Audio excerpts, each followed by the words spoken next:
Welcome, ladies and gentlemen, boys and girls, hopefully not children of all ages. This one's going to get a bit messy. Welcome back to the Chelsea Roar, the Chelsea podcast by the fans for you, the fans. With me, your host, as always, Ian the Dynamo Kelly, joined today, as always, by my right-hand man, Alex the Funny Man.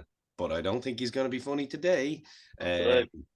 Mr. Byrne has a lot to say and making his debut, actually, I believe, on the Chelsea Roar. He's been on all my other shows. It is the great. You might know him as Tombstone Ted from On the Slab. You might know him as just Ted from the recast and retrotainment. But he is my friend and yours. Ted, welcome to the show and thanks for taking the time out to come on. No, water lads. I'm always happy to come on and chat football. Obviously, this is not my team, so I'll give my opinions based on an outside perspective, which I do think can be very helpful at times because when it's your own team, it's your heart is on your sleeve, and this isn't directed just at you two boys either, right? Because it happens at United as well, but it happens at every club. When it's your own team, you do tend to only see the negatives unless you're winning, and then you see the positives. But if things aren't going well, there's no positives. Do you know what I mean? You never see a positive if your team's not winning. Yeah, and that's just the way it is for everybody. You want to be competitive, you want to be winning, so it hurts. And maybe if you're a fucking like, I don't know, a Leeds fan or something, it doesn't worry you too much about losing. But when you're used to winning titles and things like that for the last couple of years, it definitely hurts when you're not picking up the points that you expect to be. Yeah, we'll be getting on to Leeds a little bit later. I don't think Leeds have anything to worry about this weekend, personally. But yes, Ted is a Man United fan, and Ted is actually one of those football fans that's very honest in his opinions and down the middle, not like the kind of red tinted glasses. Like sometimes I'm accused of being, thanks to the old Dazzler from the upper tier, but he's not wrong. He's not wrong. I hold my hands up. I can be quite blue tinted. But Ted has that ability to take a step back sometimes and look at the bigger picture. And that's what we're going to be doing here today. And obviously, congratulations to Man United on winning their first cup since 2017, I believe, wasn't it? Yeah, since Jose, a man you know very well as well. Yes. He's who I wanted to succeed. Ferguson. Obviously, initially, I wanted him in straight away, but we went a different route, and it did cost us. And Mourinho came in, and Mourinho brought us, I don't know necessarily back to winning ways, because we had won a cup under Van Gaal as well, but I think he got the best out of the squad that was there when we had him. Yeah, and that's kind of manager he is. Like he's a winner. He's gone off the boil a little bit now. I was discussing this with Greg actually on the weekend. Just a little side note: me and the boys went out for the match. Obviously, went out for a bit of food to watch the match, and I was saying Mourinho. People always say the game passed him by. I don't think the game passed him by. Essentially, I think that he just can't deal with the way certain players are now.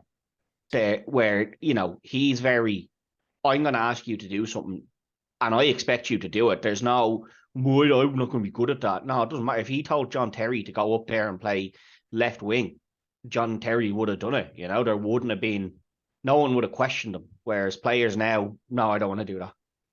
So I think that's what's happened to Mourinho. And I think if a team comes in that just listens to him, you'll see him winning another trophy, no bother. Yeah, I mean, his work, to be fair, his work at Roma has been incredible. Won the Conference League last year. Roma really were a dead team in the Serie A, and they're actually third in the Serie A this year as well. And again, they all just listen to him. He tells them what to do, and they got rid of their star players, and Yolo, who was a young up and coming hot prospect, and literally sold him to Galatasaray because Jose didn't want them. And it was like, okay, that's kind of what you get when you're going to back a manager like Jose. But we will come on to Jose later and talk about possibilities in the future. I think I've been waiting for this a week. Me and Alex have shared many a phone call over the last 3 weeks, long phone calls and very long voice notes, between pre, post, and everything in between the matches. So, Alex, I am gonna hand this one over to you, my friend. And by the way, Alex is a comedian, an up and coming comedian, and a really fucking good one. And we'll give you his plugs later. My friend and your friend Kigo, will verify that. So, but look, You're not here to be funny today. You're here to be brutally honest. So, the floor is Yeah. yours. Yeah, and I know in kind of previous podcasts, previous episodes, I've been kind of the more, I suppose, lighthearted one, and you've been the kind of more passionate one. But I got to start, at the start. If you cast your mind back to September 2022, and you saw this firsthand, I took a lot of flack. I took an awful lot of flack. Not so much from yourself. On this show, I took flack, yes. Now, not so much from yourself, but for other people, especially on my, personal Facebook account. The second we appointed Graham Potter, I put up and said, this is not going to work. This is absolutely not going to work. And I had every single person, be it a Chelsea fan, be it a United fan, any single football fan, commented, oh, you don't know what you're talking about. Potter's a brilliant manager. Potter's exactly what Chelsea needs. Like an exciting appointment. Oh, I'm sitting there going, I'm not going to say I don't dislike Potter. He seems like a nice guy. I want this to work. We drew against Salzburg at the start. We went on a bit of a run, thrown away. We were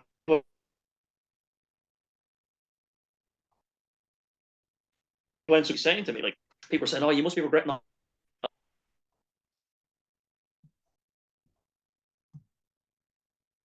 about now. I'm going to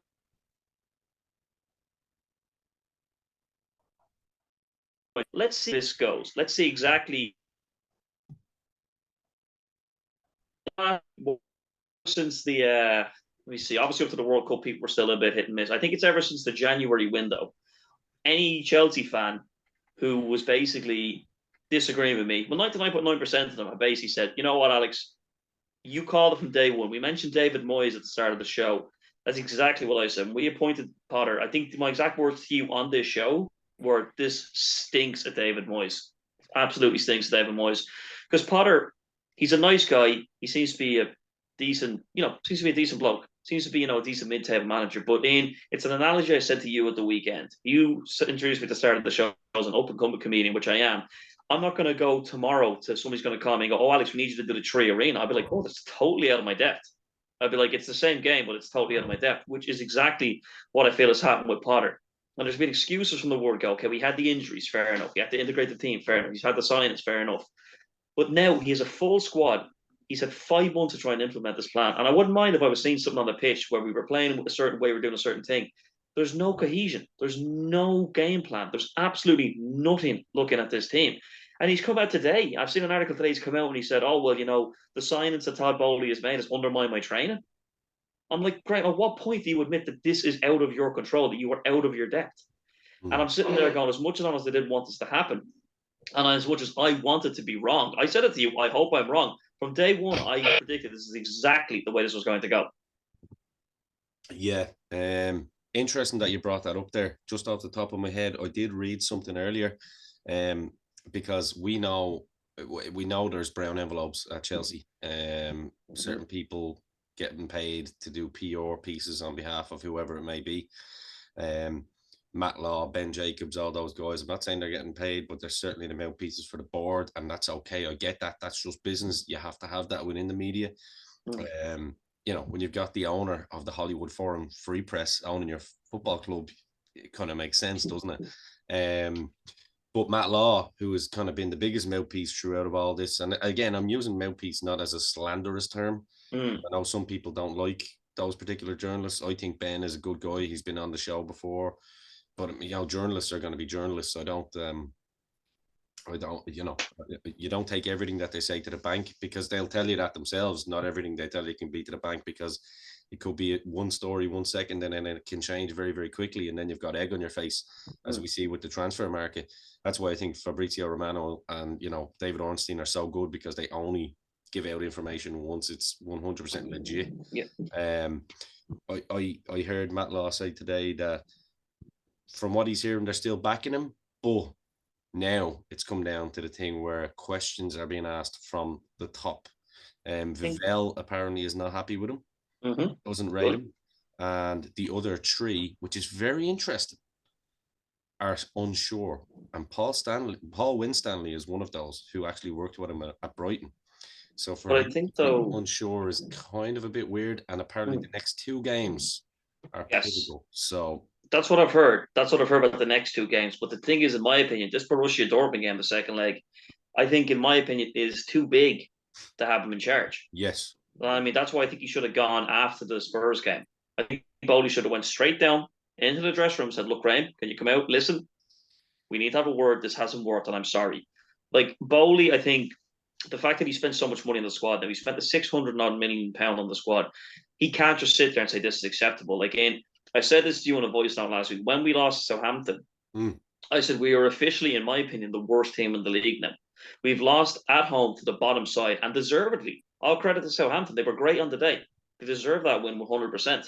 But I said to you after that game, I said, okay, we've lost at home to Southampton. If you look at our remaining fixtures based on that performance against the bottom side at home, who do we actually beat?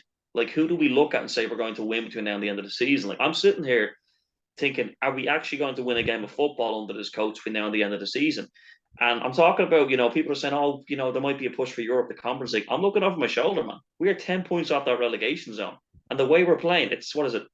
8 wins, I think, in the 24 league games this season. Here we go. I have the exact stats. So under Potter, played 17, won 5, drawn 6, lost 6, a win percentage of 29.4, the worst in the last 30 plus years.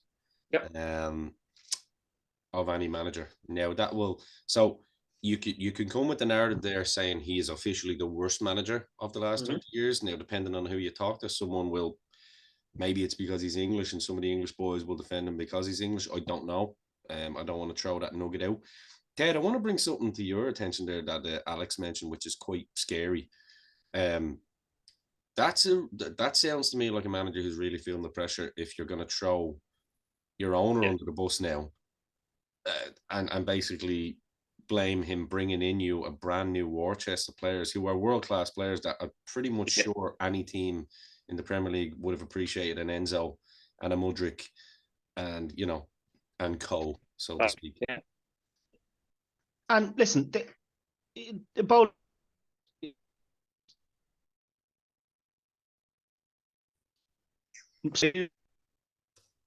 do think that Potter has a bit of a point. You've gone out and you've spent all this money. And what is Chelsea's for that? Here's where the biggest problem that Chelsea has. Scoring goals. Where you tried Timo Werner, and listen, I really highly rate Timo Werner. I think it didn't work out for him at Chelsea. I think Diego Forlan came to United and it didn't work out for Diego Forlan at United. And there's no good comparison. Nobody in the world that can tell me Diego Forlan isn't a top fucking striker. You know what I mean? Yeah. Now, I'm not saying Werner's as good as Diego Forlan or anything, but sometimes it just doesn't work out. But Bowley's gone out and he spent this money. And this is the thing. If Bowley has bought these players and they're not the ones that Graham Potter said, I want this player, that does undermine the manager a bit, because why haven't you gone and bought a striker? Now, you've gone and got João Felix, which is a great bit of business, and I think he's going to improve you massively. But he's not a striker either. He's more of a number 10, whereas what you needed was an out-and-out number 9. He's more, he's more. I think you're right there, Ted, because I was looking at this.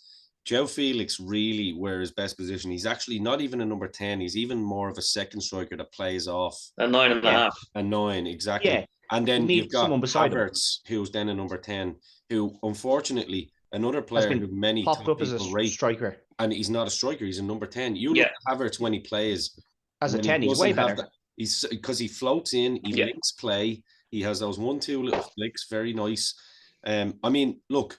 The only thing I will say is Graham Potter wasn't brought in as a manager to build the squad in terms of bringing particular players. That's why you have certain directors of football now, and that was always going to be the model. No, and I do understand that. But and I just wanted to say, just in Todd Bowley's defense, this guy didn't come in thinking he knew everything. I think that's the way the media portrayed it. That's what our friend Simon Jordan has said.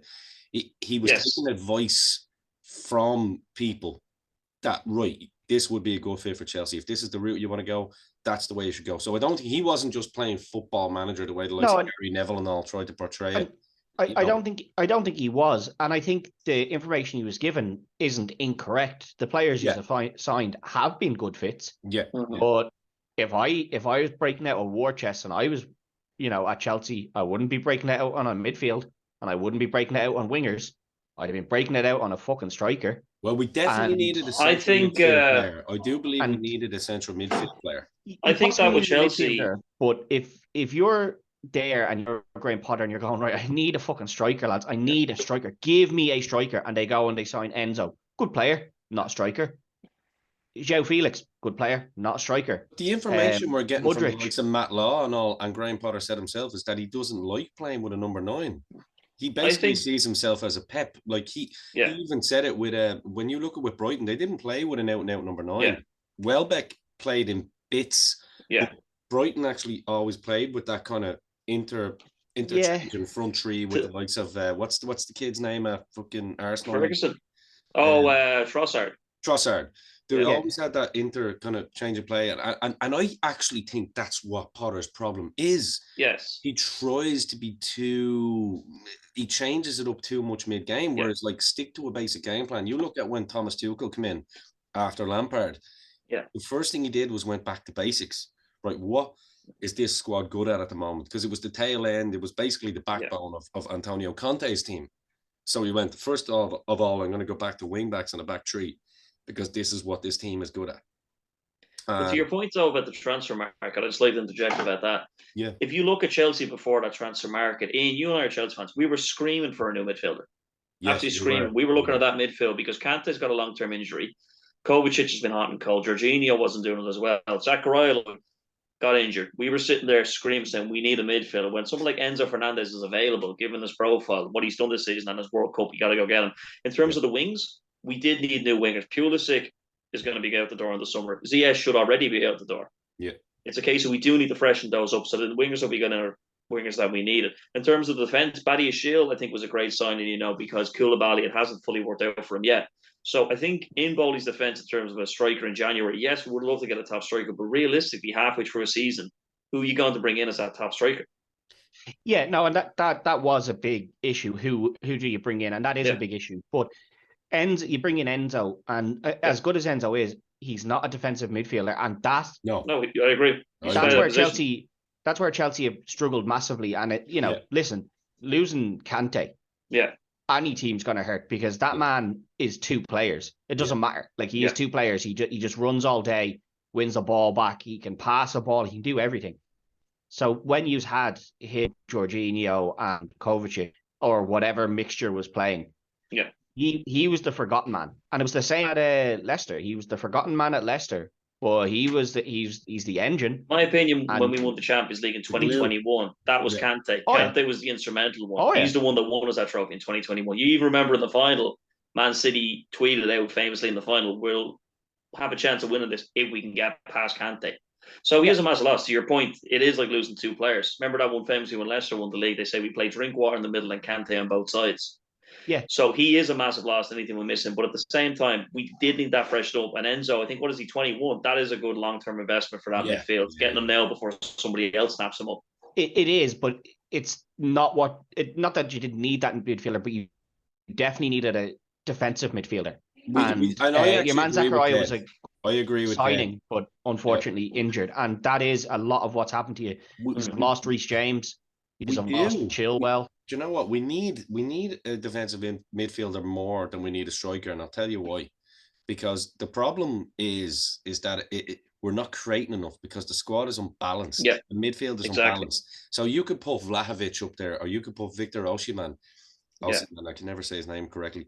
You can put him up there in that team. I mean, Aubameyang can still score goals regardless of whether it's, past it or not. He can score and goals. That's another one too. Like, I know Aubameyang hasn't worked out, but there's no service to the strikers. Exactly, there's no service. But I do kind of feel for Aubameyang in the sense that he was brought in. That was very much a Tuchel signing. He was brought in and was told, look, Pierre, I know you've just joined Barcelona 6 months ago, but I want you in here.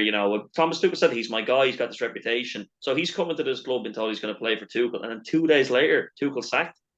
I think Tuchel was wrong there anyway. Arsenal let the guy go. Yeah. right? There's a reason Arsenal let him go, and Arsenal weren't a top team at the time. You know, they were on their way back, but they weren't good enough, and he wasn't good enough for them. He went to Barca, wasn't good enough for them, and Chelsea are saying, and Tuchel saying, this is the guy that'll bring us back. Nah. Yeah. And then I don't agree with the signing, but the fact that he was signed and then sacked 2 days later was crazy. He said no to Ronaldo as well, though, which was crazy to me, because even Roy Keane said it at the time. We created more chances last year than we could put away because there was just too many changes with Tuchel up front. Whereas the one thing that Ronaldo can do is score goals. That was when we had Reece and Chilwell fit. Yeah. And crosses were coming into the box. There was opportunities for tap-ins. Again, I'm sick and tired of beating this drum with Kai Havertz and people judging on him getting played out of position. It's like judging. Yeah. It'd be like judging John Terry, as Ted mentioned earlier, at left wing, and then seeing like bad performances.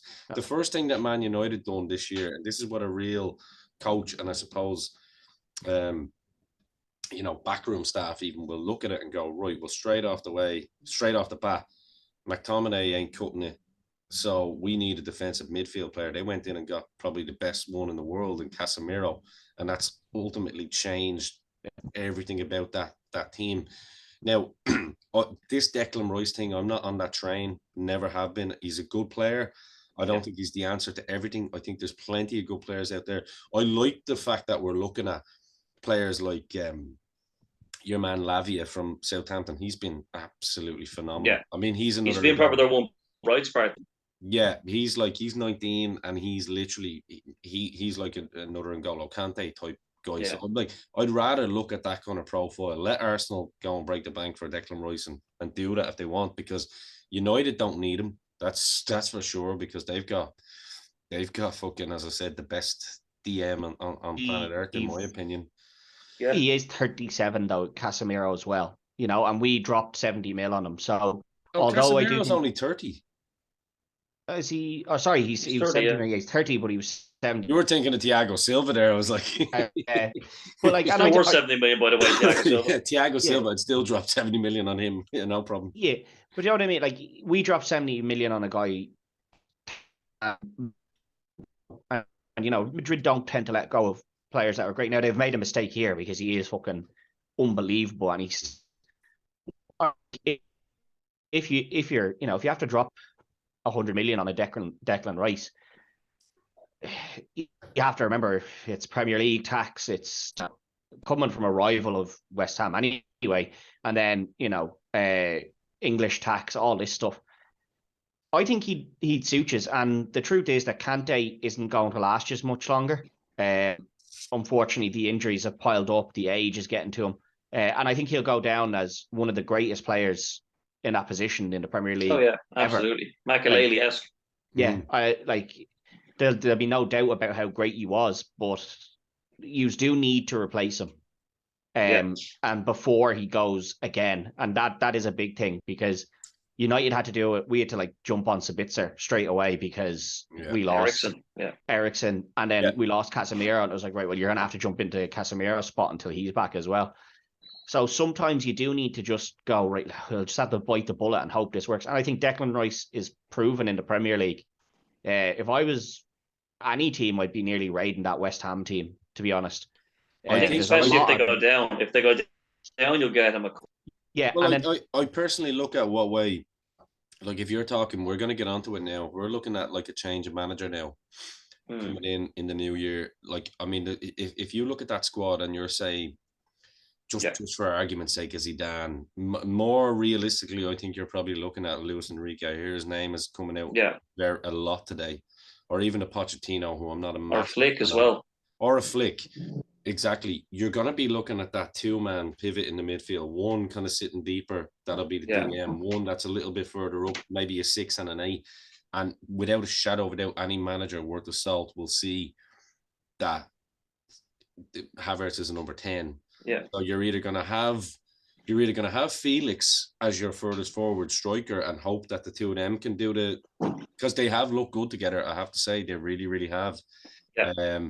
Even in training, they seem to get on quite well together. Exactly. So, I'd have no problem with that, with Felix being the furthest forward and kind of playing off each other. And then especially if you've got a coach that knows how to bring in the wingers being more inverted wingers rather than just out and out wingers crossing the ball. Do you get me? Because I think the likes of Chilwell and Reece James on their day are just as good. They can do both roles, to be fair. They can. Because they're both up and down the pitch. So, but look, it doesn't take rocket science to see that.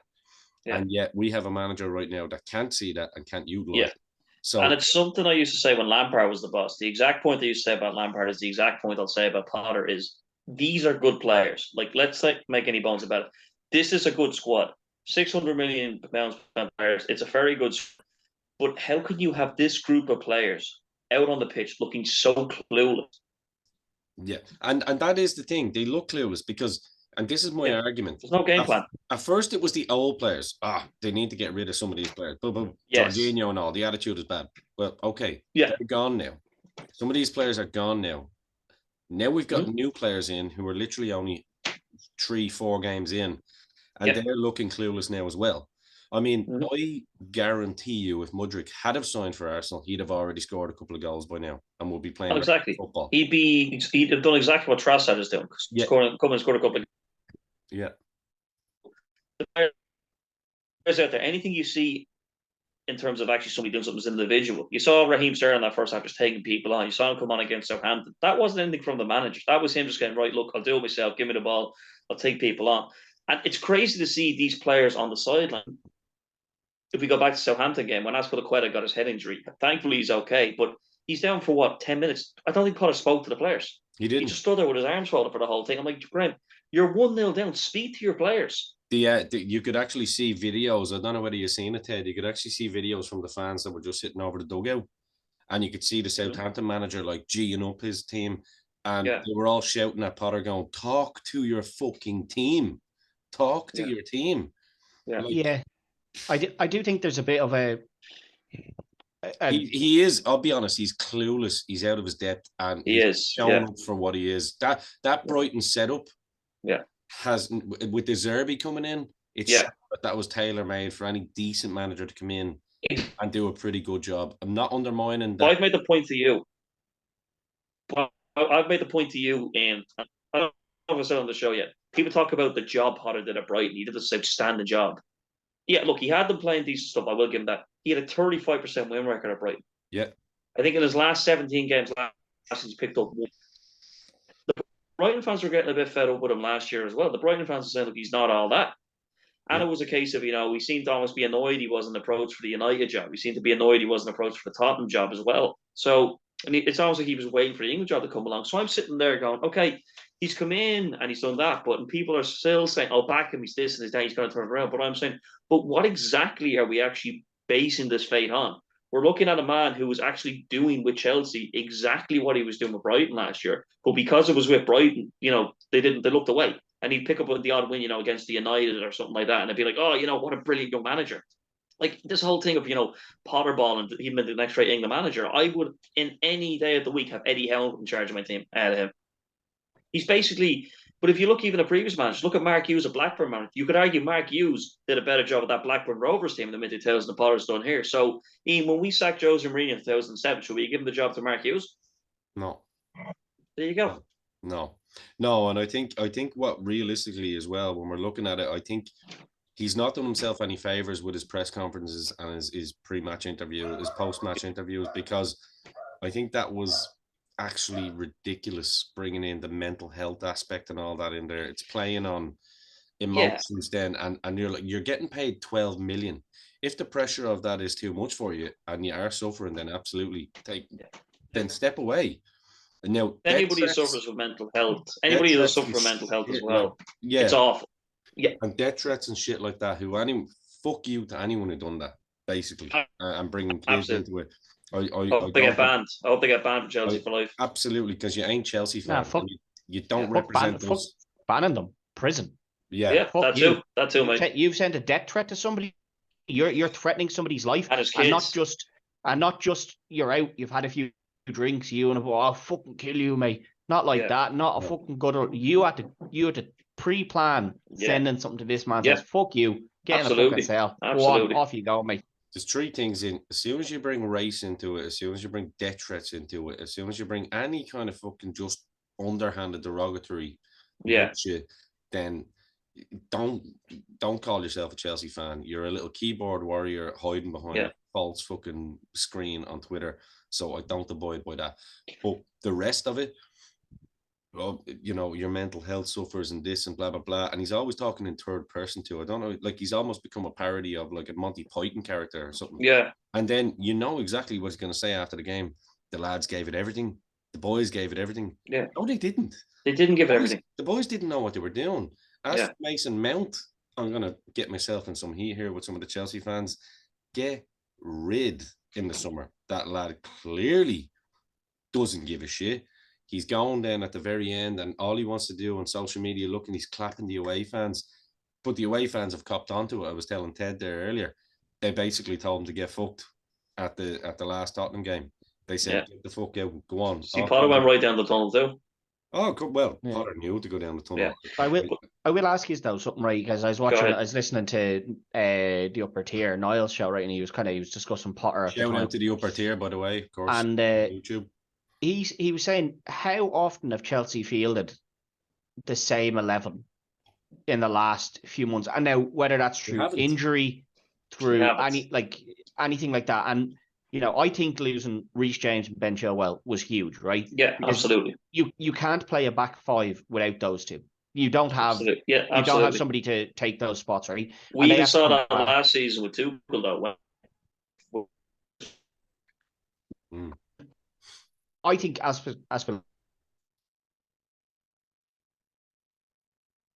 four, just not a back five. I do think a back five probably suits you best because that is, you know, it gives you a bit more compactness there. But then you've got the players up front, and you've got too many good players and they all want to be starters. So if you're going to play a back five and a CDM and a keeper, you have too many options up there now. Do you know what I mean? And which is why I think he does need a clear out of players as well, though. For example, we talked about Ziyech. Now, listen, get that World Cup Ziyech, you'll have him all day. But absolutely. He just hasn't been there. Get rid. Pulisic, unfortunately, just hasn't been the player you thought he would be. Get rid. Mason Mount, I don't think Mason Mount's done a whole lot wrong. I think he was maybe a little bit overhyped by Chelsea fans to begin with. I don't think he was ever as great. I think the English and the fact that he was a Chelsea boy through and through, and that Frank Lampard loved him and all this, that, and the other, hyped him up a bit. But there's players at that team already now who are better than him. So you don't need him. If he wants to be a squad player, that's fine. But he's not a starter for you anymore. Not with the rest of the boys. I think he's a good player, but he's not a 200k a week player. He's not a 200k a week player. No. I was talking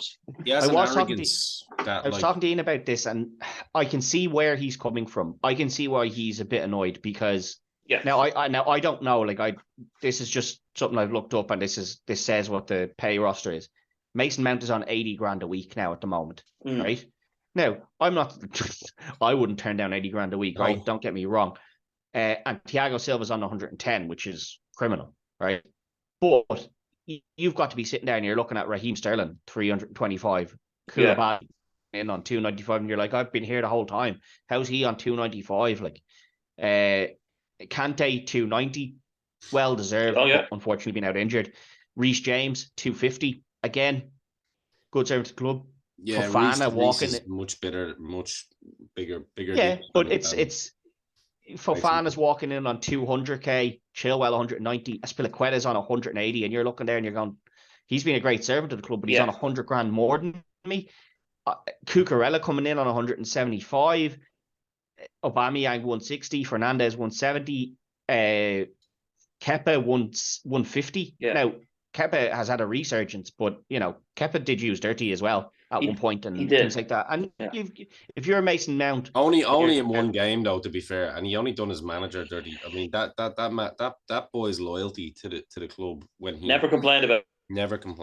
You know what I mean? But the thing is though with Mason Mount is, okay, look, that is those contracts, but show that you're worth that money. Like the thing is, if you look at Rudiger, like We wanted 200k a week. We were lowballing him. We couldn't get him signed up because of the sanctions. He knew he was going to leave in the summer, but I would argue he was probably our best player last year. He never once dropped his performance. Even that FA Cup final, he knew he was at the door. You saw the hurt on his face when we lost that FA Cup final. He was devastated. But you saw Mason Mount. What was it when we lost to what game was I thinking of? It was when we drew against West Ham. He's laughing and joking with Declan Rice after the game. So my point to Mason Mount is, like, if you're working any job, say, I don't know what you guys work at, but if you're working your job and you go to your boss and you say, I want to get a raise, and they say, okay, look, we'll assess it, we'll see how you get on. If you work, you're not going to get that raise. Yeah, but I think the difference is if you're working in and and all the people around you are constantly telling you that you're great, you're one of the best players we have, and then you're sitting there and you're going, well, then why am I being paid for it? That would get to you. You'd be like, well, you keep telling me how fucking great I am, and now you won't fucking pay me. And you're letting fucking Wesley Fofana walk in here on 200k, and I can't get that. No, the difference is he's asking for 300 grand, which there you go. He wants to be the highest paid player at the club. Yeah, he wants to be the highest. So it's. But I'm saying, based on what we see now, he's not showing that he's worth 200k a week. And what we're seeing now, had he been the Mason Mount of contributing to the team, I would have. But the Mason Mount we're seeing now, he's not. But is that an annoyance of being told how great you are and then not being rewarded for how great you've told you've been? But I doubt he's getting told how great he is at the moment because he's been dropped the last few games, and I would imagine because Graham Potter definitely doesn't have a set of balls, so there's no way. That's because he's dropped from Potter. I'd say that's coming from above, going. Yeah, but I'm saying, has he downed tools a bit because he's pissed off? He's listen, because he's not going to get 300 grand at Liverpool. So yeah, but I don't think he actually thinks he's going to get 300. I think.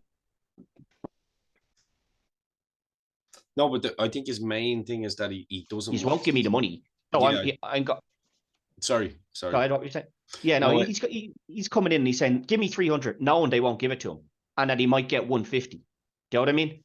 Yeah, but I can see where he's annoyed because he's been hyped up by the media, by the Chelsea fans, by the Chelsea managers for the last few years, and then he's just not being paid the way other players are. And I can see why that would annoy you. Of course, but it goes back to Rudiger. I can see why. The only problem that I have as a fan is that, to allude to what Alex said, he's not showing up all season. Yeah. Not, I think there was one goal that was a meaningful one, which was against Nottingham Forest, is the last one that I can remember. He scored a double against Villa. I think that was the last good game he played. But that was, in 2022. Yeah. He scored against Bournemouth at the Bridge. It was the Bournemouth game. Sorry. It looks like it bothers players like Thiago Silva and Kai Havertz more when we lose. Yeah. It bothers Mason Mount. And this is what I keep saying. Mason Mount isn't proper Chelsea. Proper Chelsea, mate. Yeah, because he's come from Cobham. Mason Mount's a fucking Portsmouth fan who just happened to be plucked up when he was 8. He's not proper Chelsea. He was the darling of Lampard.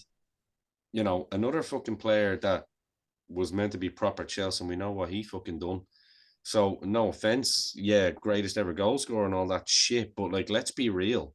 Sometimes fans need to remember that these lads aren't your fucking heroes in the sense that they think the same way as you. John Terry's a different story because he didn't want to play against Chelsea and went down to the Championship and said, I never want to play against them, and that's it. You could even see when Villa scored against Chelsea, he was sitting on the sideline. Remember when he was? I remember he sat there kind of looking just like, I don't know how I feel about this. He looked annoyed. They're your players. They're your players that will always just love your club. But we have this sense of that. Yeah, they're representing me, and they are representing you. Absolutely, they are. When they're wearing the badge, but they're mercenaries, especially in today's game. They're mercenaries. Mason Mount, case in point, and I don't want to spend too much time on Mason Mount anyway, because as I said, he's not cutting it this season. Not advocating that we get rid straight away, but if he doesn't want to play for us, then fuck off. Don't let the door hit. Exactly. And that was the difference again. I go back to my guy Rudiger. He did want to stay. That was the thing. He said, look, despite all this, I want to stay. I want to work it out. So, look, he has to prove he's worth that money. I'd be happy to give him 200k a week if we see the Mason Mount we saw from Tuchel's first season. But he needs to put in that performance. I don't see a place in the squad. Well, in the squad, yeah. I don't see... He's not a starter. No, I agree. no. I agree. And Dazzler said that as well, didn't he? You brought in Mudryk, you brought in Madueke, right? You've got You got Havertz. Felix as well, and Havertz. You've got Felix and Havertz then as well. So you've got Havertz that can play as that free role coming in from the right because on the left foot. And then you can have floaters, the way we said, we can have people kind of floating around at that top. Yeah. And if you have someone like a Luis Enrique in there, that's exactly what he's going to do. Yeah. Mason Mount doesn't, he's a runner. He's a press guy. Yeah. He presses. Yeah. Great. No problem. But now so is Gallagher. But now you, well, there's another Gallagher. There's another. That's all he does. That's all he does. He just presses. Picks some fucking cards like nobody's business. Get that lad out the door. Exactly, out the gap, 100%. I mean, I look at Loftus-Cheek in the last few games he's come in, actually fitted in nicely with Enzo. Yeah. I mean, I'm keeping Loftus-Cheek as a player, as a squad player, every day because he's part of your homegrown list. He's a Cobham boy. He is also proper Chelsea.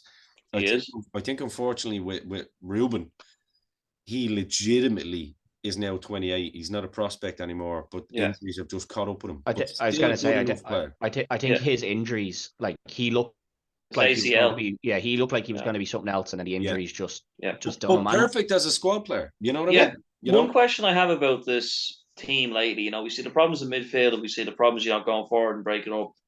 Even at Wyme. So one question I have for you, and this is a player I had actually genuinely forgotten about. Where is Chukwuemeka? Yeah. He looked great when he came in those few games. He not injured? I don't think so. No. I thought he picked up the only injuries I believe we have in the squad right now, correct me if I'm wrong, Ian, are Kante, Pulisic, and Mendy. Well, Kante is back. Apparently Kante's been ready to go for a month. I think he's saving him for Dortmund, though. But apparently they're really working to make sure, don't rush him back. Get him. I think Dortmund when you'll see him back. Get him back proper. I'll be at that game as well, so I'll be interested to see what the reception is for our coach during that game. Let's finish with Potter. I mean, I am 100% Potter out now. There's no. I have been since day one. I know you have. Never a Potter guy, and I took flack, but I'm glad because you actually, I think what game was it? It was the Fulham game after we made the signs. That was when I think you started to message me going, I can actually see exactly where you were coming from. Yeah.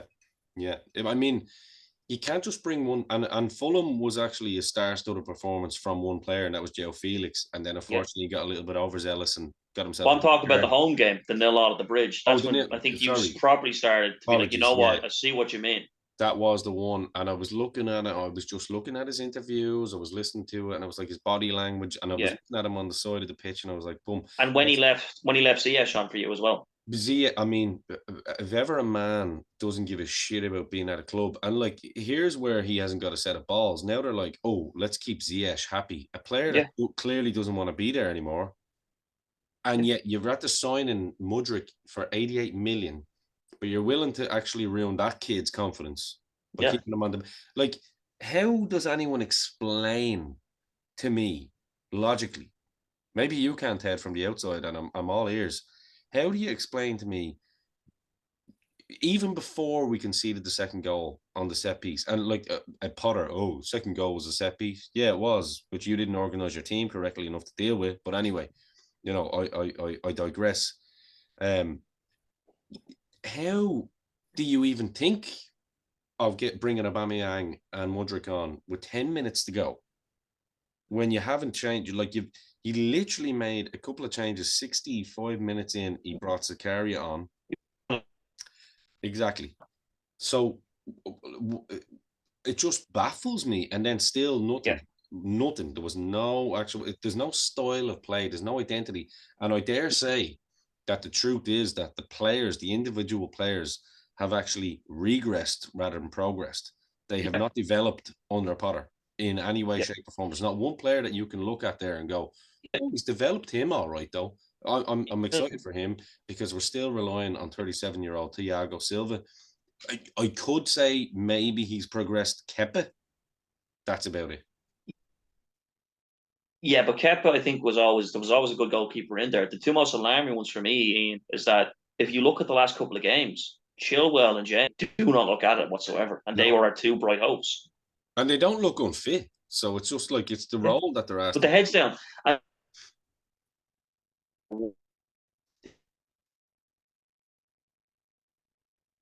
Hmm. Did you come on? It looked like they were walking into an office on a Monday morning. Every one of them. I saw Potter the other day. The only time, like, he clapped Mason Mount chasing the lad down, and it went out for a goal kick, and he was like that. I'm like, that's all you see. If you look at the sideline, you'll see two things. You see this, and you see this. That's all he does. He doesn't talk to anyone. And mostly you see this. Yeah. And I'm talking to his little fat assistant. What I know is that the also Tottenham game, he was sitting there at one point. We were 1-0 down all over the place, and he's sitting there whispering to his assistant manager. I'm like, wait, talk to your players. There's no use whispering to him. These assistants as well, I'd love to know what the fuck they do, because it's absolutely baffling to me. How bad does it have to get? Like, this isn't a rhetorical question. Like, Ted, you can answer the outside looking in, and Ian, I'm asking you guys that straight. At what point, how bad does it have to get? Do we need to be in the relegation zone for Bowley to say, okay, maybe this wasn't a good idea? Yeah. Ted, you answer that. I think, and I do understand where you're coming from with the, you want Potter out and you don't feel he's good enough, right? But when he was at Brighton, it was very similar to this as well, as you said earlier, Alex, that he goes on these runs, right? And I actually think that at the moment, having watched the last few Chelsea games now, and I do agree, Ziyech, I don't think it's that Ziyech doesn't care.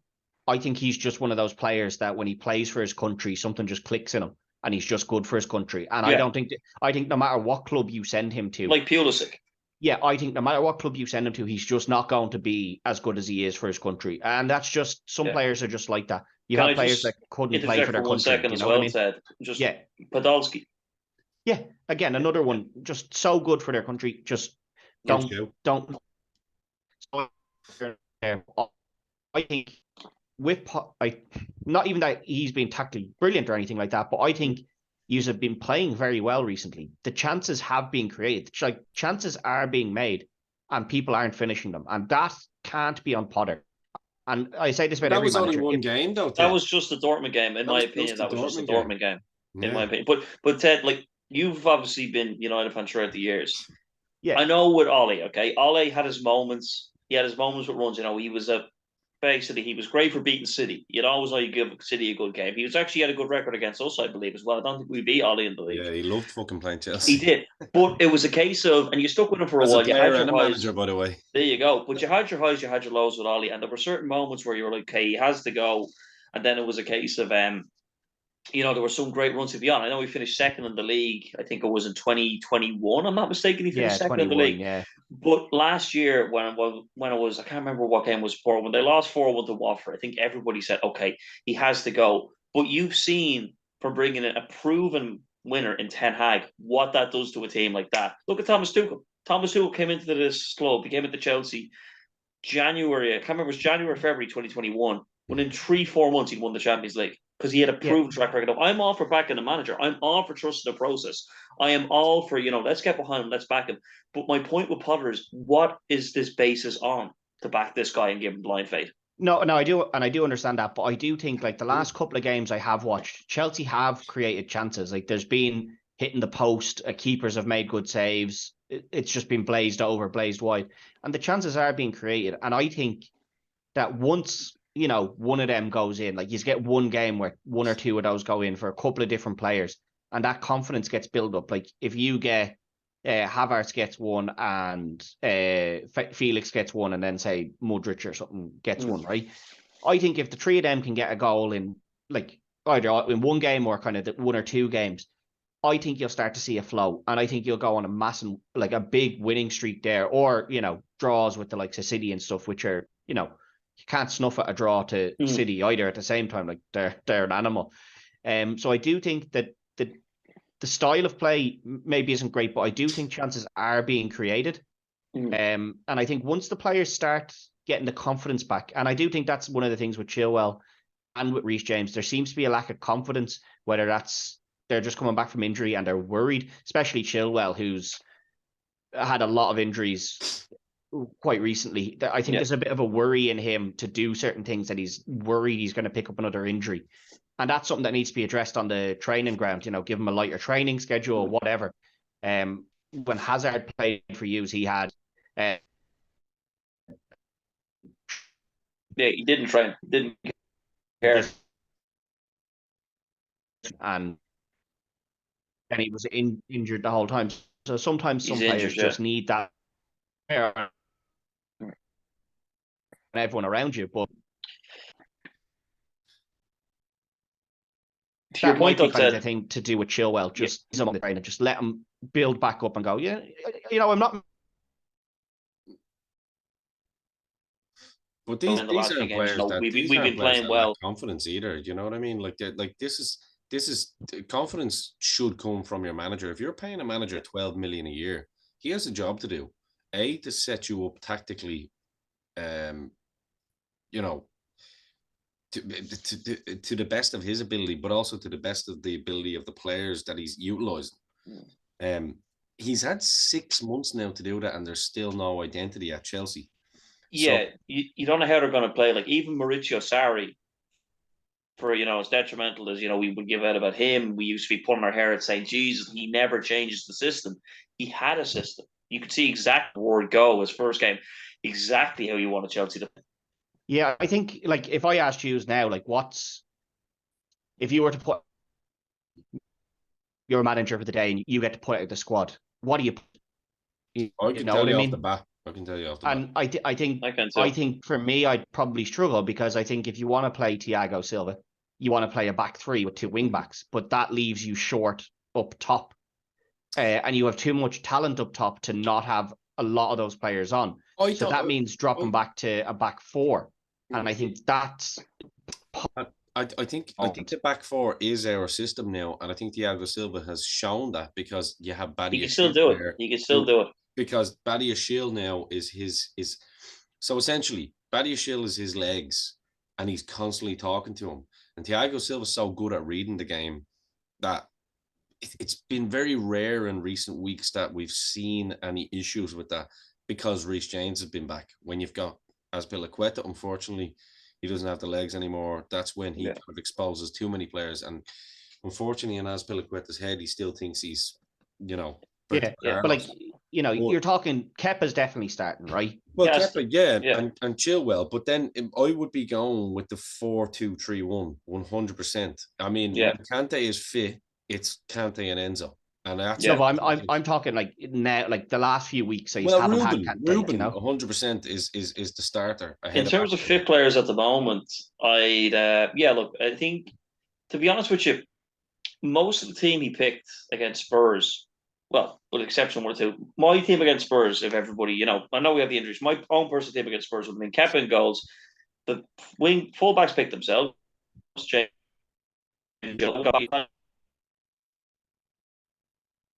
think like the whole game of the world, but I don't know why body shit was dropped. The Enzo and Ruben pivot I had no problem with. But it's when we move to the next part of the pitch that's where I developed the problem.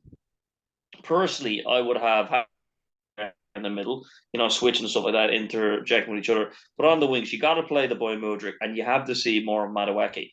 Didn't think Sterling had a wretched game in the first half, but again, Ziyech should have been whipped off at halftime in that game. His head was not in. I know he got lucky not getting sent off for that push, and I don't think it was a red card because if you actually see the replay, he pushes the shoulder and his hand slips up into the face. I said that from the word go, but it's a case of as soon as he gets away with it, you have to hook him off. You look at him like his head's gone, and that's on Potter. That's bad management. I do think that was the fact that was a red given at all was a joke. Even if he does push him slightly in the face, still don't think that's a red because it's a reaction to a player barging you in the back. Well, it's violent conduct, isn't it? Barging someone in the back too. Yeah. Up and barged you in the back. After the whistle's gone, the ball is in your hand. Where was his yellow card? And Golden Boy Harry Kane as well got away with doing the same thing to Kepa. Yeah, it wasn't even looked at by VAR. Where was? How did a red card get shown? Now I know it got rescinded and a yellow was shown, but why wasn't a yellow shown to the other man? Yeah, right. I'd have to question that. And that I think Emerson did get a yellow, didn't he? I think he might have done. He'd got a yellow earlier in the game. It wasn't for that. He got a yellow earlier in the game for a tackle. Okay. So he didn't want to give him a second yellow and send him off. But that's a yellow card. Violent conduct. If you're not, you've run it you behind I can't think see there someone. was what. one point where I think Richarlison got away with one too, didn't he? Reece James was breaking, and Richarlison completely wiped Reece James out from the side. The ball was over here. I don't think he was booked for it. Well, he's a little No. scumbag anyway. So, But I just think, that you have a lot of talent up one end of the pitch and possibly a bit too much at the moment. And that's, I think it is hurting isn't that because some of terrible those players were management though? signed Because and not surely a by the manager, manager. like, can you imagine Pep? Yeah. coming there? Are you telling me that if Pep Guardiola went in there tomorrow, you wouldn't see an identity change within a month? Please tell You me. would. No, you would. But Or Ten Hag. But Pep, when Pep got those players in, having extra attacking players, they were his choices, and I do think that, I do think Bowley did hurt him a bit in not letting Potter have any say in. Why would you want Potter to buy the players? He's going to buy fucking Johnny fucking Nelson from down I'm not saying League One. to give him full control, but I do think he should have been given some input in it. You can't go and buy a player for someone and go, we've paid 80 million for this player, so you're going to have to play him now. And if you don't play him, it's your fault. But that was Tuchel's point as head coach. Tuchel, when he was yeah. head coach, said, "It's not my job to buy the players. It's my job to coach what I'm given." Yeah, he was signed as the head coach, not the manager. Yes. So his job is to coach. So if again we come back to this, if you're not up to the task, and evidently the results show that he's not, then it's time for him to go. Yeah, but like Pogba was signed to United. It's like the manager didn't want Pogba. No, the manager didn't want Pogba. But say, for example, if you're look how it worked out. Enzo, if you're signing a young player like an Enzo, for example, at 21, you're signing a Mudryk who's literally, known as the next big thing or whatever. Yeah, you're signing these players. If you as a coach cannot coach these players and get the best out of them, then you failed as a coach. You also have to adapt. The players may have to adapt, but you as the coach have to adapt because you're getting paid 12 million a year. No, to do your I do understand. But last year, if you look at Chelsea,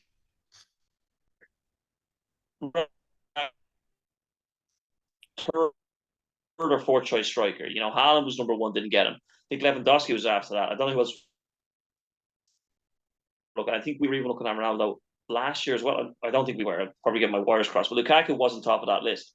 Tuchel wasn't a massive fan, but he said that himself in an interview. When Abramovich comes out to win the Champions League and says, "I'm going to give you a top class striker," that's what you're going to get. And as well as that, last year, Saul came in on loan, didn't work out. I'm not sure if he was a Tuchel signing, but at the same time, Tuchel had these players coming in that he necessarily didn't want. Tuchel had to deal with a lot of injuries last year as well. James and Chilwell were out for large parts of the last season. He had to deal with, the unrest with the Lukaku interview. And as well as that, though, having to deal with all, he had to deal with the sanctions that happened at the club as well. But despite all that, he finished the season third in the league, won 2 trophies, and reached 2 domestic cups. So, a coach's job. He was in a bad situation, and he managed to coach the team through that. Now, I'm not saying Tuchel was perfect. Like, his preseason was abysmal. We started the season terrible. But I'm looking at that going, I'd be sitting there going, okay, yeah, he has got this. And it goes back to my point about Potter. Why are we showing that faith in Potter when he's done nothing to deserve it? Yeah, 100%. Yeah, no, I do understand. But, like, say Mudryk's the left winger, right? Is on his way back. It does put you in a bad spot because you're like, right, Sterling, I know you're coming back from injury and your spot is left wing, but you're actually not even going to get a chance there because the manager or the owner of the club's going to sign this young player for 80 million. And if I don't play him, that's on me. So you're not going to get your chance to come back here. It did put him in a bad spot there. And I do think... Why does it work for Pep then and not Chelsea? Chelsea's the most successful club in England over the last 20 years. But Pep has a say in what he signs. He does have a say. But then a manager needs to grow a set of balls and a backbone and a spine and go, well, look, this is the way it's going to be. You two are competing. It's the way you mentioned Jose at the top of the show. Jose, when he first came into Chelsea Football Club, always said that I will have 2 players for every position, 2 goalies, 2 centre backs, 2 centre backs, Yes. 2 fullback, blah blah blah. Yeah. Anyway, You never heard anyone complain either. and nobody complained because it's like we have 2 for every position. Sterling, God bless him, God bless his cotton socks on 320 grand a week. If he's got fucking ill feelings about it, you know, fuck off then. If that's the case, I'm not saying Sterling is. I'm just using him as an example. Yeah, I'm not saying he did either. I'm just saying, you know, if you're told here's this new player, of course, paid but 80 million, you're playing for Chelsea Football Club. You're playing for Chelsea. Yeah. Look at Man City now. Your man Alvarez Exactly. wants out of Man City. That's fine. Pep will go, Grant, off you go. See you later. Yeah, like you did with Cancelo. If you can't hack the competition, like if you can't compete with Haaland, then that's fine. You go and find a place elsewhere. Yeah. That's But the thing is, though, myself and Ian, we are not top level football managers. We watched that game at halftime. We saw Sterling having a good game, Ziyech having a bad game, and we said, okay, well, at halftime, I would switch Sterling over to the right wing where he's still quite effective and bring on Mudryk. So that way you have one player. Sterling. Yeah, exactly. Sterling isn't necessarily playing where his best position is, but you're still facilitating that. And I mean, like in the summer, he's going to have to make decisions about it because he's going to have Callum Hudson-Odoi coming back as well. So he's going to have to look and say, if he's there, he's gone. He's not even playing. Let's hope. I'm saying if he's there, if it's a case of, I personally think he should be gone already. But if the next few games are make or break, if he gets far after the Dortmund game, give it to John Terry till the end of the year. Get him in as the interim manager. You know, John Terry, at least you're going to get somebody who cares about the club, and then sit down at the summer and look and say, okay, who do we get? And I'm telling you now, I'd be all for Mourinho come back. People saying about Mourinho wants the job. I would be all for. Could you imagine if we got Mourinho and you know the first player he would bring in when it would be Victor Osimhen? He'd be saying, "Get me that guy." That'd be his drug bomb. He'd be saying, "Get me that in. Don't ask, just buy."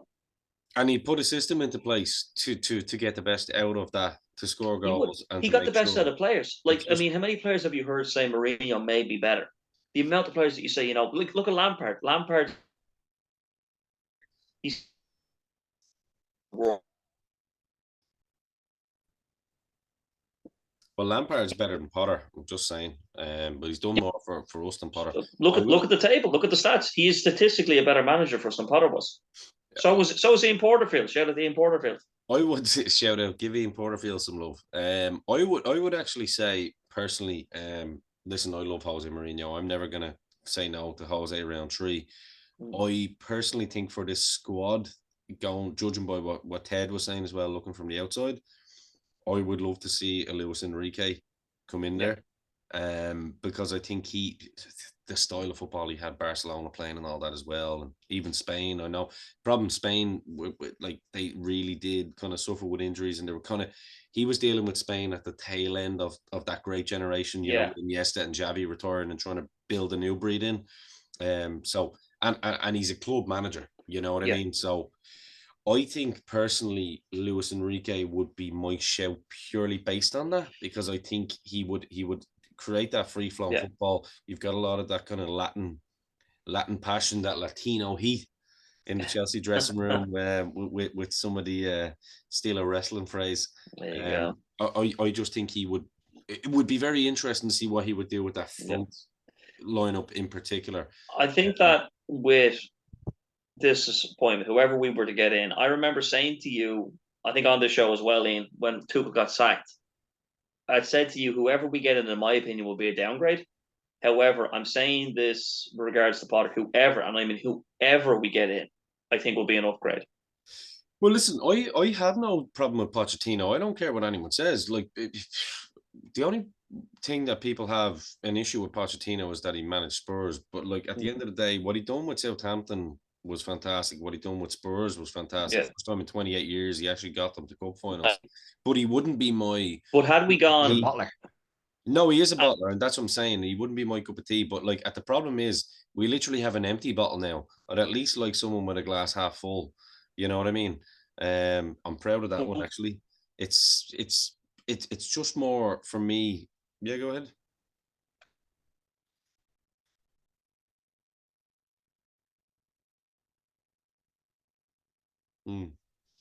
That's watching. Yeah. Right. And say Potter goes, surely there's to a pay flaw. him is surely there's some flaws. So you don't need to pay him for his full contract. Now, There is a clause there, yeah. Champions League is gone. Apparently, if he and doesn't get top six, 4, it significantly reduces it. Good. Okay, so good. they probably they're going to wait for that regardless. They're not going to sack him before that, right? I think that needs to be accepted. That until I think they're not right. going to. Okay. I do think they're going to hold on to him. I do think they're going to give him next year. And I know you won't like to hear that, but I do think they are going to give him until next year. But they definitely won't sack him until that. It's just bad business to do it, right? But I think you bring Poch in, you're going to have to sign Poch to a 5-year contract. And here's the thing: Poch is a bottler. The man's a bottler. Came third in a 2-horse race. The league with PSG in his first season. Yeah. Yeah, and he came third in a 2-horse race. He was neck and neck with Leicester and came third because Arsenal got ahead of him. The man's a bottler. But I still think he would be an upgrade on Potter. He might be an upgrade, but the problem is if you sign him, you've now got him for 5 years. And yeah, he might improve you a little bit, but then it'll be, right, well, we're stuck with him. And now, Mourinho's become free. Oh, do we want to do we want to pay out to get rid of him to get Mourinho? No, because it'll just cost us too much. So we'll have to stick with him, and then you'll be stuck with him for a few years. That's why I wouldn't want to go to someone like that. If you don't think he's going to be good enough to get you back to winning ways, then to me, you shouldn't be signing him. Unless you've dropped so far down that it's like, right, getting back to mid-table or top 6, top 4 I agree. is good enough. So I think he'd be not a terrible manager, but I think in the long run, he would just be detrimental to you because I don't think he'll win you anything. That's fair. That's fair because he wouldn't be, as much as I still say he would be an upgrade, he wouldn't be my first choice. If you give me a short list of managers, I don't think he'd make my top 5 at the moment. No. He wouldn't make my top 10 personally. Yeah, I've heard rumors of Zidane. I don't think Zidane's coming to the Premier League. I can't say. I think Zidane has got the next PSG or else France manager. Yeah. Well, it won't be France. It won't be France. No. Not after the big bust up with France that he had. So it'll be PSG, I think. Yeah, I think so. Like he was rumored for United, and I said he's not coming here. There's rumors though actually PSG want to go back. I personally, I see him at Atletico or someone like. I think he's favour for because Juve. It looks like they're going to get away with the sanctions as well. Really? So I can see either him at Atletico or Juve. Personally. Would Simeone interest you as Chelsea boss at all? No, not same. Not the slightest. No, wouldn't interest me either. Fucking absolutely no. He's a Jose Mourinho light. If you want Simeone, I like that. Right? If you want Simeone, you need to roll back a few years, back to when you had Costa up front, because that's the type of player you want playing under Simeone. And listen, I hated Costa when he played for you, right? I hated him, but I did love him as well because I think he's just such a little rat. Like if he was on your team, you'd love him. And listen, he's playing for Wolves now at the moment, and he's the same lad. He's still just a little fucking terrier up there battering people, and he doesn't have that many. Everyone thinks, he's such a dirty player. Didn't have that many cards on his name, No, he just winds people up. Never sent off for Chelsea. I don't think he was ever sent off for Chelsea. I think his first red card ever was for Wolves. Was this season for Wolves ever in his entire career, which is saying something. You know what I mean? I know Costa and Simeone, but Costa and Mourinho were a match made in heaven as well. Oh yeah. No, but those are the kind of players the likes. I think Mourinho would love. I think Mourinho would love Havertz because you see Havertz has that little bit of moments in him where, even against Romero the other day, when Romero ran into him, he just fucking chested him, and he's stood still. Same with Everton. I was at the Carabao Cup final last.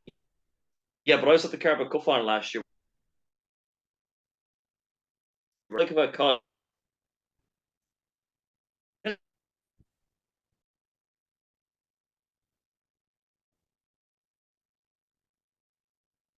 He's got a bit in his, it's a sad state of affairs where your German attacking midfielder shows more fight in the touchline than your coach does for 90 minutes. I think you need a striker. I think once you get a striker in, and whether Potter wants to admit it or not, or the next man, I think that you need a striker. I just think that's go the with style. Vlahovic. I think Vlahovic is tailor made. I think Vlahovic he'd be good. I think Osimhen should be the one if we were to go out and just say Napoli name your price. I don't know if we'd get him. I think United are big looking at Osimhen at the moment. Understandably so. If I was Osimhen at the moment, I'm going United. And Oh yeah, like, absolutely. you know, I maybe would that's too. United tinted At the glasses, moment, but I at the think moment, I would at too. this moment in time, I think he's going to go, I'll go to United. You know Well, what? United If are like Jose this right now, Mourinho, and Chelsea are like this right now. So if Yeah. you'd be Jose mad not to go to Mourinho United. comes back, and I If Mourinho comes back, that could sway it, definitely. But no, not even that. I think Mourinho, right? Because I do honestly believe that it'll come down to a fight between Mourinho and Luis Enrique. I think they're the two favourites for the job. Personally, I think that's what it would be, especially if fans turn on Bowley and Clearlake. I think because they really want the fans on side here. I mean, they've only taken over the club. Yeah. They're trying to build a brand here. So fans say will. I mean, this is why they signed Enzo, because Todd Bowley was going into group chats on fucking Twitter and everything, and they were like, okay, this is who they want. So I think that's why even Matt Law has said, okay, things have changed a little bit. They're still backing them, but he has 2 games. So I personally think if there's enough fanfare for a Jose and Luis Enrique, I think you'll see that. I would actually go a little bit cheaper on the striker lads. It depends on this outcome of the case. I think Ivan Toney would be a perfect fucking fit. I like Ivan Toney a lot. If the likes of Jose come back, I think he's another striker, big boy, got that Drogba style about him. You can then have, because I mean that David Fofana looks like he's going to be quality. He looks like Drogba. I do like Toney, and I think he's been hard done by here because his bets are betting on himself to score and betting on his team to win. Yeah, I have no problem with a striker. Now, I do understand the betting on yourself to score because it could influence the game. You might take a shot when you could have laid it off. So I do understand that one. But betting on your team to win, is that not your job? Is your job not to go out there and win games? I agree. I have no issue. If you want to put 50 grand every week on your team to win, if you want to take your week's wages every week and go stick that on us winning this week, I have no issue with that. That's what you're out there to do. You're out there to win that fucking game. So what? Would it be like imagine you were a boxer, right? Imagine it might impact how you play. Yeah, like impact how you play. Yeah, it might make you play fucking better. That's the whole point of it. Like it's like imagine you were like here. It was allowed in dodgeball, so I'm just saying. Should be allowed everywhere. You bet on yourself to play well. That's fine. You'd probably get somebody like Brian Potter betting on himself to win if he was a WWE wrestler. Yeah. Well, imagine Tommy Fury last night had said, you know what? I'm going to take the only money in my bank account, which is he did, which is about 50 grand. I'm betting myself. No, but he did. He bet his purse. He bet his entire purse. I know. I'll get nothing if I lose, and he bet on it. What's the problem? So what? There is no problem. I personally think. Actually, I think Ivan Toney for fucking. Now I know United are in for Vlahovic as well, and I think the reason that United might be in for him is because we know. Just I don't want to get into a debate about this or talk about this. Napoli are fucking see you next Tuesdays to deal with when they're selling one of their top players. Yeah, well, Vlahovic is at Juventus at the moment, isn't he? So he's an easy get. He's an easy target because if they do get pinched down. Wasn't that the deal with Jorginho? We only got Jorginho off Napoli because we were bringing in Sarri. I think he'd already agreed he wanted to go to City. Yeah, and so like it's whereas I see Vlahovic. I mean it's not a bad fucking it's not a bad backup. He's only 22, 23. He's built like a 23, I think. Yeah, and he's not that many goals behind Osimhen either. So it's no, I think Osimhen is just the one that United are looking at because he has that burst of pace that. Not that Vlahovic is slow, but just Osimhen has that burst of pace that Vlahovic doesn't have. So I think that's why we're looking at him. You'd be happy with either, though, I'm sure. Oh, yeah, you'd be happy with either. But I think that's why he's the one that United are specifically looking at more than Vlahovic. But I think we'll take both if we can get them. Yeah, well, as Martial's going to be out. Yeah. He's going somewhere.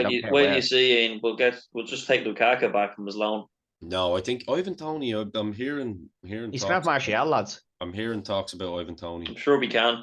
He'd probably do only 200 mil, lads. He'd probably do all right.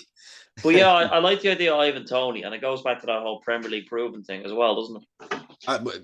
100%. He's a big boy. He's only 26. Good age. That's the age Didier Drogba was when he came in. But I think though, Ian, before we look at strikers, before we look at that, we need to sort out the top first because I don't see how this continues with Potter. I don't see where we go with him. Okay, well, I'm gonna.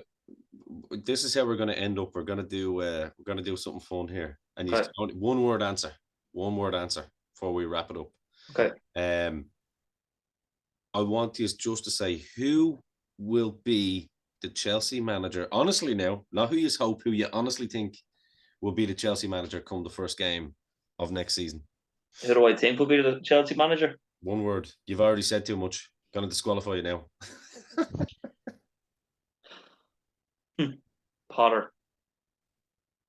Potter. I think they're going to stick with him. Okay. Luis Enrique from me. I know you wouldn't be happy about it, but I think Potter. I think they'll So stick with him. I think they're going to stick with him. I hope I'm wrong, but Ian, I hope you're right. I really hope you're right. I honestly, I would almost do a bet with myself on it. I might do some of this Ivan Toney tax and go down and see. That's going to be like a reverse Matrix thing. You're going to go down and make a bet, and it's going to be like new Chelsea manager Ian the Dynamo Kelly. Do you know what? I'll tell you, I think I could do a better job. I'd probably be sacked after the first 2 weeks. Ted knows me. Listen, who gives a fuck if you get sacked after 2 weeks? They bring you in on 12 mil and then you get paid that for 5 years. I'd go in and I'd be like, listen, sack me 10 minutes in the door. I don't give a fuck. Maybe Ian, you and I could be the new Clough and Taylor. I'd be done for accidentally pushing ZS's shoulder and it landed in his face, but my fist was closed. I don't know. Genuinely, I know we're kicking and screaming. I know a lot of the fans are kicking and screaming. I think there's a petition to remove Graham Potter's actually reached like 40,000 signatures now. It's gone up, yeah. It's gone up to 50 as something like that. But I don't think they're going to sack him in unless I'm right and we do wind up in this fucking relegation zone. No, I think he's 2 games to go. I really do. I genuinely hope you're right. I think if we lose, I think even if we get a draw at home against Leeds, the pressure's up. And I think I'm going to make my prediction here. I think we're going to lose to Leeds. Yeah, let's make our predictions. Now, I am not one. I'm a Chelsea fan first and foremost. I am going to predict a win. Okay. And I hope it's a win because at the end of the day, I don't care who's in the dugout. I want to see my club win. Can I just give a shout out actually as well? Actually, something I want to address here. Of course you can. I've seen a lot of Liverpool fans on social media this week saying how they've given up on this season. I've seen them saying how they've killed their interest for football, and I'm sitting there going, "Are you kidding me? You nearly won the quadruple last year, and all of a sudden you get a little dodgy season, and all of a sudden there's these fans coming out. I'm going to use fans as a loose word because I know a lot of Liverpool fans who are actually very good fans. Yeah. And I'm seeing some of them online now saying, "Oh, I've lost interest in football because of this season." I haven't missed a Chelsea game this season. I won't miss a Chelsea game this season. I'm still going over. I'm still planning to get into a couple more games this season. Chelsea could be in League Two and I wouldn't stop watching. And I'm not trying to sit here and go, this and that and blah, blah, blah. I don't want to come across my own. I want what's best for this team, but I'm not going to stop watching. It's the modern football fan. I mean, look at Ted there. Like Ted's gone through some dark moments with United over the course of time. Like we've had it. Like I mean, at the end of the day, I've been a Chelsea fan now for 30 years, which means that I would have 1993 was my first kind of actual memories where I still had Dixon, and we weren't doing too great. We were up and down between Division 1 and Division 2. Yeah. And I remember then we had good times, good football when we brought in Glenn Hoddle. Actually, Glenn Hoddle was the manager when I started. Signed Ruud Gullit. Now I remember the likes of Kerry Dixon and all before that, but brought in Ruud Gullit, hence Vialli, Zola, all these great players, and it changed the kind of the club. But like I think, and it's the same for any fans out there calling the Carabao Cup and Mickey Mouse Cup and all that. I know we all do it. I know we all do it sometimes, but it's like Mourinho said, it's the gateway trophy. Especially if you're a new manager coming in and you win that, it sets the winning mentality straight away. Like Mourinho's first season. Exactly. It's only the Mickey Mouse Cup when you don't win it. Exactly. So, but one thing I want to say is people calling it Mickey Mouse Cup. You want to say to those Newcastle fans that were at Wembley yesterday that was a Mickey Mouse Cup. Exactly. It meant the world to them. But it also, and I congratulate United. Yeah, I congratulate United too. I congratulate them. You saw Casemiro how much it meant because at the end of the day, a trophy is a trophy. And there was a thing with United. They hadn't won a trophy since 2017. They'd lost the FA Cup final to ourselves.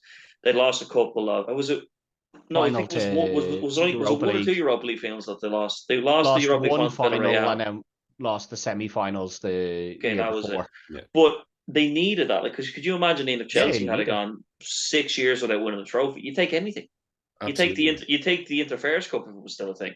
You take anything. And Milk Cup. Yeah, exactly. You take anything. But the fact that United won their first trophy after 6 years. There's a lot of boys in that team who won't have ever experienced winning the trophy. And Ten Hag said that after his game. He says, we had people in the team, Varane, Casemiro, and De Gea, who know what it's like to win a trophy. And especially with Ten Hag, like I came in, he had a bit of a rocky start. I've got so much respect for him, how we dealt with that Ronaldo situation. Me too. Yeah. Well, look, I think that's a great way to leave it now. And one thing before we leave it in, my one final point I make with Ten Hag, it goes to show what a good manager does.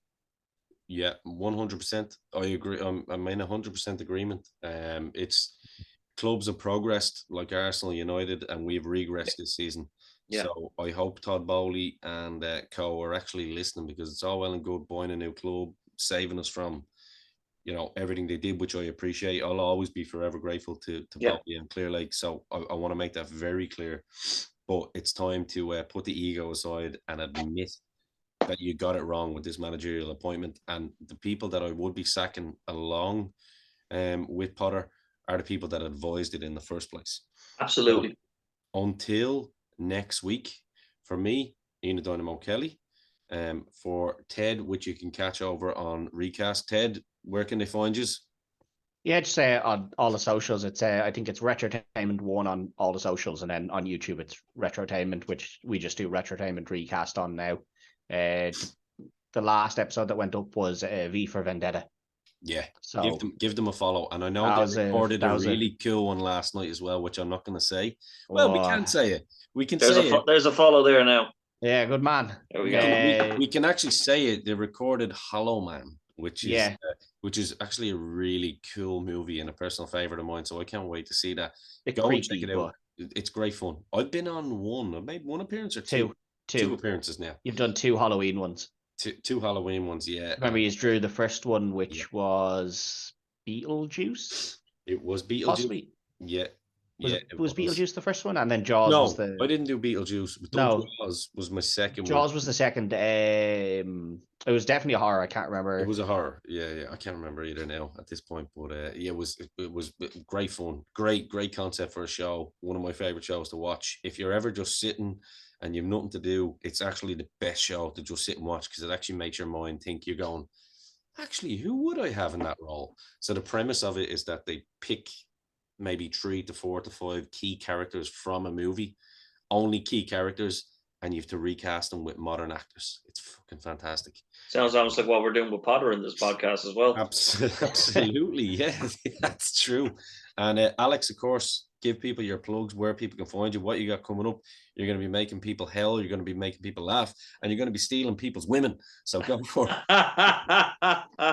There is a story behind that, which we might get into at another time. But it's a case of, yes, you can find me on socials. I'm really just active on Instagram, alex.j.bird, if you want to follow my comedy escapades. You got and the odd mental breakdown when it comes to a Chelsea game this day. It's weekly now, actually. That you can see me there for the comedy sketch. You can see what shows I'm doing. My next show is on Friday. I'll be headlining in Eddie Valentine's Bar in Longford. So looking forward to that. Nice. Shout out to the Longford boards, yeah. So we. Alex is coming for you, legit. Well, look, you know where to follow us. We are at the Chelsea Roar on Twitter. We're at the Chelsea Roar at gmail.com. And we do get emails in a lot more recently, which is pretty cool. Giving us suggestions and stuff like that. This was one, but it was a long time in the making, because we needed a week or two to calm down. Because I don't think I would have had the testicle fortitude, as the great Gorilla Monsoon said in WWE. Yes, and just to break kayfabe very quickly, we were going to do it last week, but we made a decision. Look, wait until after the Tottenham game, then we'll reflect the day after, and this is the day after. Exactly, and that's exactly. I will say the first goal in that Tottenham game, I don't think anyone can be blamed for that, because what a fucking hit that boy put on that ball. I think so too. I think so. Of all the rest of the game, yeah, you can have all the anger you want, but sometimes you just have to look at something and go, do you know what? Put your hands up. Which Ted, you're in the upper tier chat, which is exactly what I did, didn't I? Yeah. Said, it was like if I could just say, could you please, Todd Bowley, when it comes to Potter, follow Ted's advice? Sometimes you got to just look at something and go, you know what? Hold my hands up here. Exactly. But no, look, do follow us. We're mainly active on Twitter, Instagram. We put up the odd nice little logo and stuff like that. But Twitter is where we are most active. And thank you for the support. Make sure that you smash the like and subscribe button, hit the bell notification so you get updates when the shows are out. And most importantly, let us know your thoughts. What do you agree with? What do you disagree with? Are you Potter in? Are you Potter out? Either way, it's your opinion. We're all Chelsea. Keep the blue flag flying high. Keep the faith. Come on, the Blues.